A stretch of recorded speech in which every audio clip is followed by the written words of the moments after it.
Aproveitando esse gancho de reforma, esse gancho, assim, de perspectivas de futuro, nós tivemos recentemente no Brasil, há cerca de uns 5 anos, né, 6 anos, durante o governo Michel Temer, uma reforma trabalhista, né, no Brasil.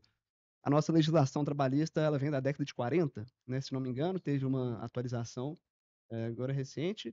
Gostaria que o doutor Marcelo Soares comentasse, a perspectiva atual do direito do trabalho no Brasil, como isso afeta as empresas e, né, perspectivas de futuro daqui para frente, por mais que não tenha nenhuma discussão atual, né, devido a Dia 11 de novembro de 2017 começou a vigorar a nova lei trabalhista, a reforma trabalhista, que alterou uma série de pontos, de artigos da CLT. E essa reforma, ela trouxe uma série de mudanças para o legislador tentou fazer com que o empresário tivesse uma questão mais competitiva, porque a lei trabalhista, em tese, ela é muito protecionista, né? Sempre se trabalhou naquele princípio do indúbio para o operário. Então, o legislador quis tornar a vida do empresário um pouco menos difícil. Entretanto, nós estamos aí, vários colegas deixaram de trabalhar, a Justiça do Trabalho teve um grave esvaziamento, né? Muitos colegas advogados trabalhistas deixaram de trabalhar, abandonaram a advocacia trabalhista. E eu sou um persistente, porque a gente tem que usar sempre a criatividade, a gente tem sempre que acreditar que as coisas podem ser adequadas, né? Os advogados dos empresários riam dos advogados dos reclamantes, né? E achavam que não teria nenhum tipo de impacto. E teve, né? Uma justiça de trabalho forte é bom para o advogado do reclamante e o advogado do reclamado. Por quê? Há uma paz social, há um equilíbrio. Só que ao longo dos anos, hoje em 2025, foram feitos vários penduricalhos, foram feitas várias adequações. Uma coisa que mudou, que foi muito marcante, que tirou muitos advogados do mercado, foi a questão dos honorários de sucumbência, que é uma prática do civil, né, do Código de Processo Civil, e veio para o trabalhista. E isso teve uma repercussão muito grande, porque vários advogados foram condenados, através de seus clientes, a pagar honorários do advogado da empresa. Então, aqueles advogados mais medíocres, aqueles que não estudavam, que não se atualizavam, foram ficando para trás e foram saindo do mercado, né?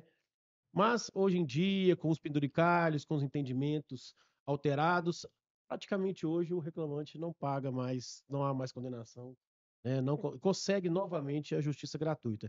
Está trazendo de novo, né, uma leva de advogados advogando para os reclamantes e enchendo novamente a Justiça do Trabalho de processos, né? Mas o que me preocupa é que recentemente está sendo julgada aí a questão da terceirização, que antes era só de atividade, podia terceirizar a atividade meio, não podia terceirizar a atividade fim, né? E os geniais ministros do Supremo fizeram o quê? Possibilitaram a terceirização de atividade fim e atividade meio. E agora também, aqueles homens geniais estão julgando também a questão da pejotização. O que é pejotização? É a possibilidade do empregado ser um empresário dentro da empresa, né? Então, aquele empregado que tinha uma carteira de trabalho assinada, né, por exemplo, um gerente de um restaurante, hoje eles estão admitindo que esse gerente do restaurante possa ser uma pessoa jurídica. E isso está sendo plenamente possível. Então, isso realmente é um absurdo. E essas criatividades, né, que estão ocorrendo hoje em dia vão ter repercussão muito com a questão da reforma tributária, que o Guilherme falou. Por quê? Muitos empresários, eu advogo para muitas empresas, elas contam com esse dinheiro, Guilherme. Eles contam com isso como fluxo de caixa, né? Eles fazem aquele cobra um santo, descobre outro. Entendeu? E isso vai impactar em muita demissão. Vai ter muita demissão, entendeu? Então, olha só que condição mais maluca, porque com ele, e sem esse dinheiro e com as demissões, a Justiça do Trabalho vai aumentar, porque o empregado já não paga mais custas e nem condenação em honorários, vão vir ações e vão jorrar processos trabalhistas. Então, a reforma trabalhista tiveram coisas muito positivas, tiveram outras também muito negativas, tiveram já alguns penduricalhos e agora estão aí, né? o Gilmar Mendes, essa semana, decidiu sobre essa questão, colocando no mesmo pacote a questão da terceirização e da pejotização. Aí vamos fazer um raciocínio aqui. Se o gerente do restaurante que a gente almoça, ele é PJ, o garçom também vai poder ser PJ. Aquele garçom frila de final de semana também vai poder trabalhar numa boa. Cozinheiro, O cozinheiro, cozinheiro, bota a figura do chefe. Outro dia eu vi também um chefe de cozinha PJ. Por que E não, ele velho? falou que ele era chefe de cozinha de uns 2, 3 restaurantes. Falei, que beleza. Então ele faz de manhã um almoço e à noite ele faz um jantar, de manhã ele faz um café e assim vai. Então, como é que, se todo mundo vai poder ser PJ, como é que vai ficar a questão da contribuição previdenciária? Como é que vai ficar o recolhimento dos impostos? Vai ser todo mundo MEI? Né? Eu até pergunto para o Guilherme aqui. Guilherme, como é que vai ficar? Qual a sua perspectiva diante dessa reforma tributária e dessa pejotização ilimitada, desenfreada? Como é que vai ficar a questão até previdenciária? A parte previdenciária, inclusive, ela não está compreendida na reforma. Né?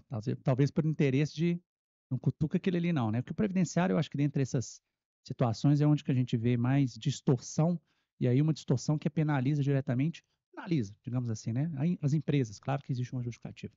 Mas, aproveitando a questão do MEI, eu entendo que o Simples Nacional e o MEI vão sofrer, vão ter impacto, sim. O MEI, a princípio, não vai poder optar pelo IBS-CBS, que é o regime novo, né? E o Simples Nacional, a empresa vai poder optar pelo regime do débito e crédito, pelo regime do IVA, né? O IVA dual, que é o IBS-CBS. Eu acredito que, assim, por enquanto não falaram de previdenciário, mas o impacto, pensando nisso, doutor Marcelo, que eu acho que isso, não tem dúvida não, se a gente pensar que a pejotização caminha para uma redução de recolhimento previdenciário, e aí quem vai pagar a conta? E o previdenciário, gente, não está falando, né, quando a gente entra ali naquela questão do previdenciário, a gente está falando de INSS, está falando de aposentadoria, tá? Então, são órgãos, são serviços necessários. A arrecadação caindo, e aí? Vai vir a reforma previdenciária também? Tema espinhoso, né? Que eu acho que ainda, se a reforma tributária demorou aí 20 anos aí para poder, né? No dia que nasceu já estava querendo ser alterado, imagina uma reforma previdenciária que vai atuar onde? No meio, no PJ? Na PJ vai pagar também? Vai pagar igual um piscofins, né? Vai pagar direto e vai recolher? Boa pergunta. Excelente situação aí que hoje não tem resposta. Previdenciário não está compreendido na reforma hoje. Isso. Se continuar nessa toada, com esse entendimento do Supremo, que todo mundo pode ser PJ, toda terceirização já está decidido que pode. Agora, toda pejotização é ilícita, toda pejotização é cabível, não vai ter como ter a contribuição. Né? São coisas diferentes.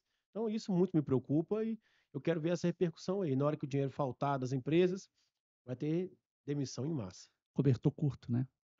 Cobre um santo, descobre o outro, né? E aí a alíquota do imposto sobre herança e doação aumenta para 16%. Tá? Puxa aqui. Por isso que a gente tem que beber um bom vinho, gente. Saúde. Saúde e sucesso. O Marcelo trouxe pra gente aqui um...